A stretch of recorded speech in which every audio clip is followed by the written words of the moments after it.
Hey, it is Rachel Bailey, and I want to tell you something about myself. And this is a little bit vulnerable and maybe a little surprising to you given what I do for a living as a parenting specialist. But I want to let you know that I am only what I consider a really good parent, or the type of parent that I want to be. I'm only that parent for about 3 hours a day. Now, sometimes I'm with my kids for 12 or 13 or 14 hours, yet I can only be that parent that I want to be for about 3 of those hours. So you do the math. There are a lot of times when I'm just not the parent that I wish I could be with my children. And I'm also aware that how I interact with them and how I talk to them and what I do with them impacts them. It affects them. So here's how I handle the fact that for the majority of the day, I just simply can't be the parent that I want to be. And if you can't be the parent you want to be, however you define that, if you can't be that parent, I recommend that you consider some of these tips too, because it makes it a lot less guilt-ridden to be a parent, and it actually is better for your kids if you think about it in this way. So the first thing that I do is when I do have those 3 hours when I can be that parent, and they're not always consecutive hours, by the way, but when I am in a good place, I put a lot of energy into being that parent that I want to be. So to me, it's important to be lighthearted and silly and really pay attention to and be present with my kids. So during those hours, I'm trying my best to actually be that person.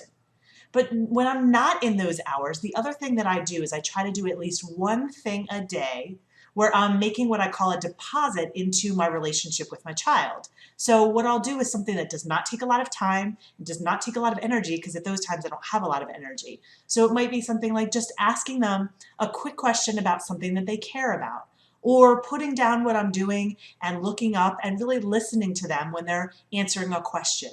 So it's things that I identify that do not take a lot of energy that I know I can do when I'm not in those precious 3 hours.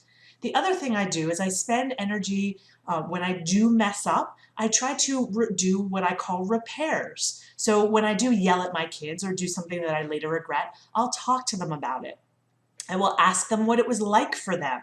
I'll say, when I lost my cool or when I yelled at you, what was that like for you? And I'll really listen to them. And if I think it's appropriate, I'll even apologize. So really trying to focus on making repairs when I do things that are not maybe my best parenting moments. And the last thing I do a lot of is I talk to my kids about what real relationships are like. Because the truth is, relationships aren't rainbows and butterflies and, all this happiness and unicorns all the time. So what I do is I talk to them about that and the fact that when they're in a relationship with someone, that other person isn't always going to be what they want them to be or what they hope they will be. And I talk to my kids about how they can handle that. What do you do when you're in a relationship with someone who isn't in the best mood? How can you protect yourself? How can you stand up for yourself? How can you respect yourself? But also how can you acknowledge that relationships are not always going to be perfect? So instead of using this as an opportunity to feel bad because I'm not the best parent that I can be every day, I actually use it as an opportunity to build a stronger relationship and educate my kids about what real relationships are really like. So if you have any thoughts or questions about this, feel free to reach out to me at rachel@rachel-bailey.com. I'll see you next time.